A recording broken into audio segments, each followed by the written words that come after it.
Hi guys, John here from Optics Warehouse. So today we're going to be taking a closer look at the Sig Tango 4 1:4 by 24 rifle scope. So let's get started with this one. One of my favourite features that I'm going to hit straight away, the illumination. So obviously, yes, it's got illumination like every other scope. However, this one, once you've got the setting that you prefer, it's motion activated. So if you put it in your gun case for a while, or you've got it rested in your gun cabinet, you don't have to turn it off, it will turn off automatically. The moment you pick that up and shoulder the rifle or give any sort of movement, it immediately turns that illumination on. So it just makes it so much simpler, so much faster, and it's just a nice little feature you don't have to keep in your head thinking, have I turned the reticle on?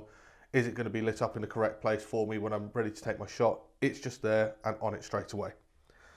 So obviously with this, it's got 8 settings for daytime use. It's also got 2 settings for your nighttime. So they're very, very dim settings, but obviously when you've got your night vision on there, especially if you've got a tubed unit, you don't want anything too bright burning out the tube on there. So really nice feature on that. So what's the scope going to be designed for? Mainly it's going to be for sort of tactical engagements, or for more popularity for what you and I are probably more used to, it's going to be for your free gun shooting. So it's got 1 to 4 times magnification. With that, it's a true 1 times, so it acts a little bit like a red dot. As soon as you bring that up, you get a nice crystal clear image almost instantaneously. Then if you need to push your distance out, then you've got your magnification settings on there, which has got rather large numbers there, and also your increment marks in between, and 2 fibre optic bands there, just so you can see very clearly and very quickly where you are on the mag range.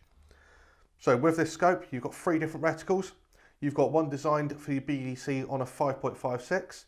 You've got your 300 blackout, and then you've also got a more generic milrad based or mil hash reticle. So obviously that crosses over to anything you like. All you've got to do once again is do your homework down the range and your ballistics. So with the eye relief on this, obviously once again, nice and easy to turn. It isn't rubber coated on this. It is just anodized metal, so you can get a bit of slippage on there, but obviously once you set that up, you never really have to touch it.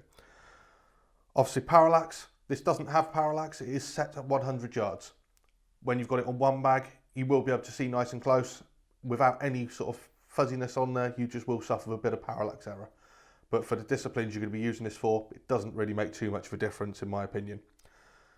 So 30mm tube, one piece, really hard wearing, nice hard wearing matte finish on this as well, so it shouldn't mark too easily, unlikely to scratch it. And also if you are using it for hunting, you're not going to get any glare from a gloss finish on there. So one feature as well with the Sig scopes, it's got an armoured finish on the lenses. This makes it a bit more resistant for the sort of abrasions, or if you're cleaning it, if you've got dust on there and you forget to blow that off or you just wipe it across, it should cope with that and you shouldn't get any scratches from that. Obviously if you're using it in a harsh environment, sort of tactical situation again, it is quite easy to get the scope covered in dirt and dust. It just makes that little bit of peace of mind on keeping it clean without damaging your optics. So under the turrets here, we'll just whip that off. Huge turrets under here with half MOA adjustments on the BDC style reticles. Obviously the numbers are quite small, but as I say, you're not really going to be dialing this in once you set it. That's what your BDC and milrad reticles are there to help you with. So you've got your holdover marks, you don't need to dial in with your distances on this.